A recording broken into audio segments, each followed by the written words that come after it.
VATV, Vietnamese American Arizona Television. Hello everyone. Linh Vi xin kính chào tất cả quý vị khán thính giả thân mến. Hôm nay thì có một cái chương trình mới thì Linh Vi và VATV xin được giới thiệu đến quý vị. Đó là chương trình Healthcare Today. Trong chương trình Healthcare thì mình sẽ nói bằng tiếng Việt và có những cái ngôn ngữ cho những người ngoại quốc nữa. Thì bác sĩ Tú Trần là người không ai xa lạ sẽ đến với chương trình ngày hôm nay để nói về những vấn đề liên quan về healthcare.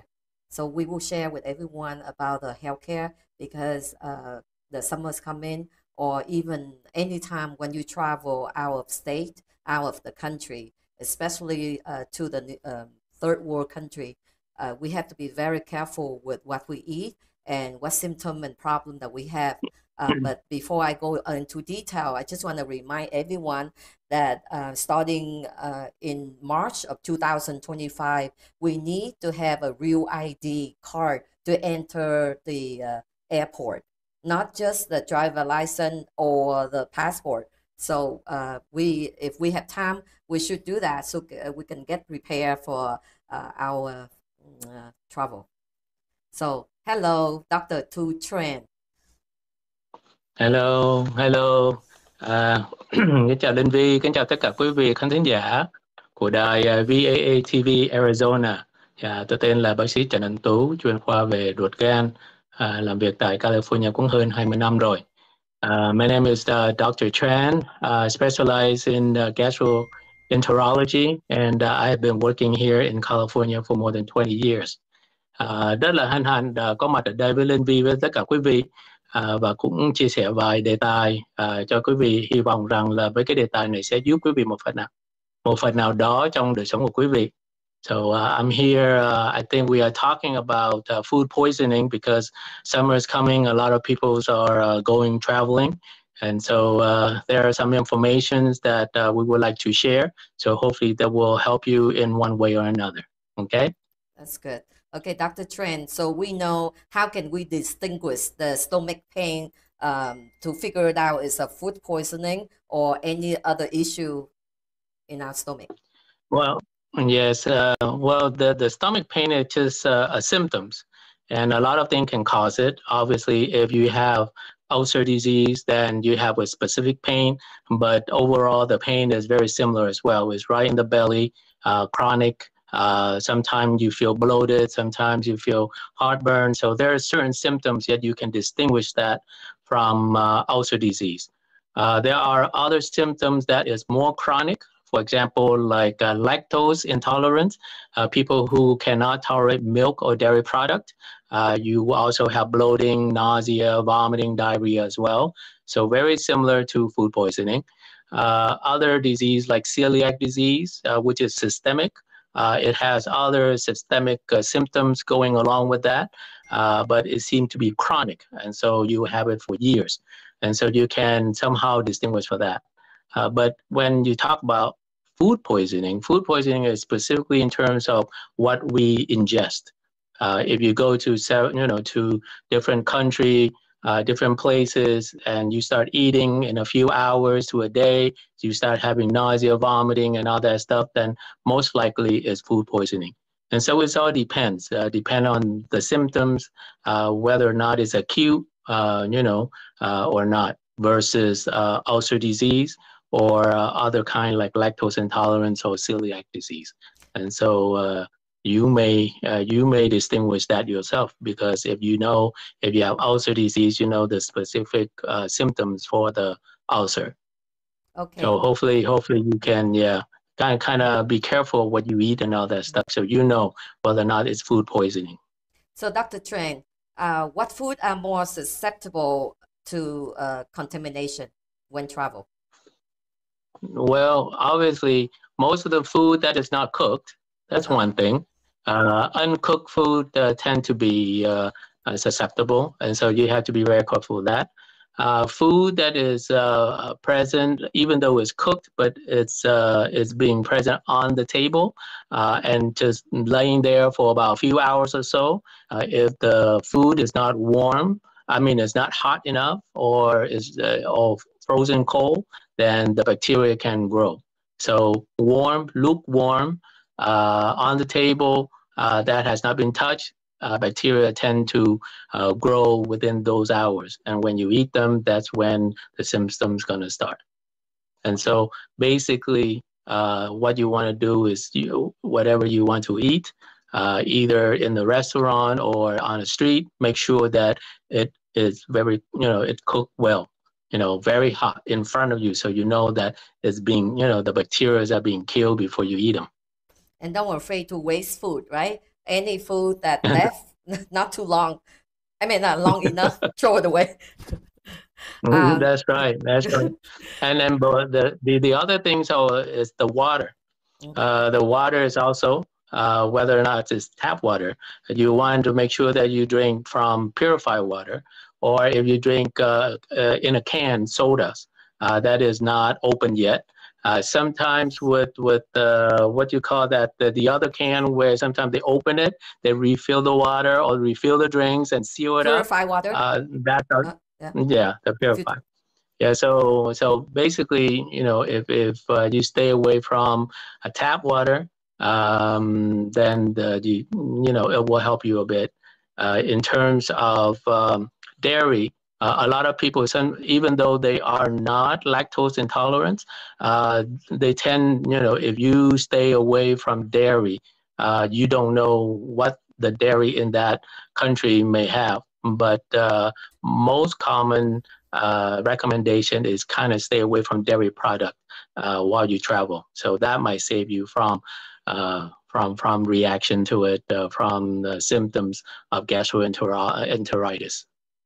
Dr. Tran, and the last thing, I'm sorry, there's one that is very common, especially when you have like a bottle of beer or a soda, and you think that is, that is good to drink, but when you open it and you want to have a cup of ice, ice is the number one cause of gastroenteritis. Yes, because you don't know where the ice come from. Is that from tap water or from purified water? But especially when you go to the hot area and you need something really, really cold, and the first thing you would ask for, can we have some ice? Even though the bottle water, the bottle of soda is good, prevent from infection. But when you put into, a polluted ice, then there you go. You introduce all this bacteria into your system, and that's where you start having the symptoms afterward. Good idea. Yeah. So the ice is something very important. In regard to the water filter, Dr. Tran, you said like if we drink directly from the water bottle, what if there's no water bottle? The tap water, will that work with the water filter bottle that we bought? Well, sometimes with the filter, depending on what the filter is like. I mean, whether or not the system is closed filter or not, or it is one of those where it keep on running the filter. Sometimes the filter itself contain all this bacteria that stay there for a long time. So those kind of filter is not good for you anyway. And so the most important is that if you don't have bottled water, then try to get something, either a soda can, pure water in the bottle, anything that is sealed. As long as it's sealed, that you know that it's being protected. Or if you really want to kill the bacteria, then it has to be very cold, frozen cold. And so you can put into a freezer, overnight or something that will kill the bacteria. And then once you kind of thaw it up and the ice become water, then you can drink it. So as long as you keep that, then I think you can prevent it one way or another. Yeah. Oh, okay. So just drink without ice, or if it ice, the water have to be safe. So how can we prevent the spread of foodborne illness? How can we prevent? I mean, you can do all the precaution. I mean, for example, I say, okay, I had to choose what food had to be cooked. You had to choose the right water, the bottled water, the sodas, that kind of thing. Even and then especially washing your hand. That is another thing. Is hygiene. Practice. Mhm. That's right. Make sure you practice your hygiene. You have to wash your hand and all that stuff. Make sure everything that you eat has been cleaned. But even though you've done all that, you're still going to get about 20 to 70% of the people will still get infected. Why? Because it's depending on the environment of the place that you go to. I mean, if the restaurant or the nearby places don't have the sanitary system that we used to have in America, etc., if they don't have the hygiene, they don't practice it, and then the contamination is there, and you're still going to have it. And so, regardless of what you do, there are certain things that you cannot prevent Mhm. if the places that go to do not practice the way that you practice. And Mhm. so you try to do your best and get the things that know that it will restrict or reduce the amount of contamination. Oh, okay. All right. So I think like that's the short information about the food poisoning while traveling. Anything you want to Yeah. add on, and then we can see you next time for something else. Yeah. Well, there are, a lot of people talk about prevention, right? I say, what can we do to, for example, there are certain things that medically you can do. For example, vaccine. Okay, I mean, there are not a whole lot of vaccine to prevent food poisoning. However, there are certain virus, for example, hepatitis A. We do have vaccine for that. There are also vaccine for cholera. There are also vaccine for that. For typhoid disease, you can have the vaccine for that. So those are the three vaccines are available for you to have. But you need to go to see your doctor at least, I would say, 6 weeks to 2 months just to get that vaccine completed so that it become effective when you go traveling. Okay? In terms of medication, you can bring along some medication with you, but don't take it prophylactically.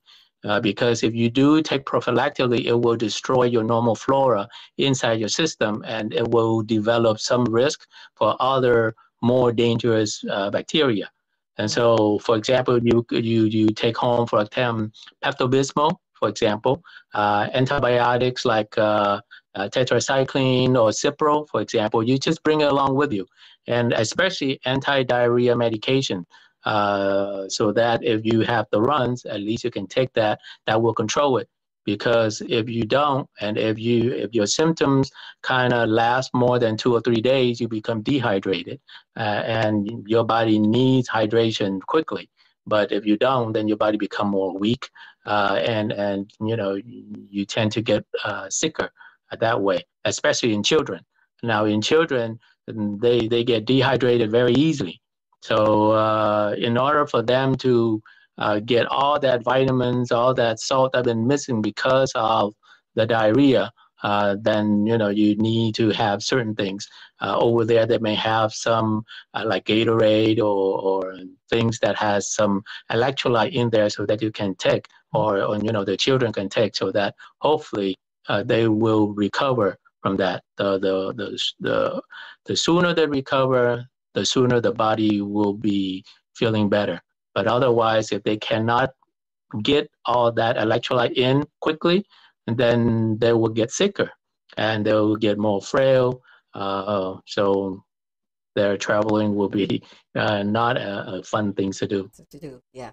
So, Dr. Train, you said like within 24 hours, then they would know that this is food poisoning or not any other type of um, like also like different like serious illness, right? Yeah, I mean, overall, you might think of that something that is acute. But food poisoning to us, they're divided up into several category. For example, if Mm-hmm. you eat certain thing and they have Mm-hmm. toxin, in there, then within 3 to 6 hours, you already have some symptoms like Mm-hmm. nausea, vomiting, Mm-hmm. bloating, cramp. And so Okay. you know that is from the food.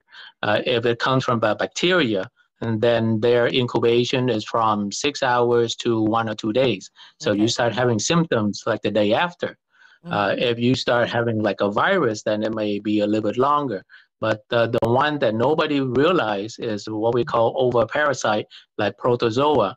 That incubation period can be weeks, 1 or 2 weeks. So which means that you go on vacation for a week and then you come home and then later on you start having nausea, vomiting, diarrhea, and all that stuff. And you may not think that, hey, this is food poisoning, but actually it is poisoning from, the type what we call protozoa. And so you need to be treated appropriately. But Okay. yes, anything that is acute after traveling or during or after you eat, most likely is food poisoning.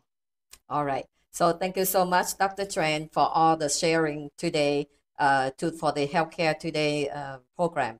And we hope to see you next week, same time, to share with more information in regard to healthcare. Have a good week. Okay, very good. Thank you, Lynn. Thank you, everybody. Xin cảm ơn sự theo dõi của tất cả quý vị trong những giây phút vừa qua. Chương trình Vaatv xin kính chào, tạm biệt và xin hẹn gặp lại quý vị vào lần phát hình kỳ tới. Mọi chi tiết về thông tin thương mại và bảo trợ, xin mời quý vị hãy liên lạc về địa chỉ email vaatelevision@gmail.com và số điện thoại là 480 289 9816 480 289 9816, website vaatv.com và vaaznews.com. Xin kính chào.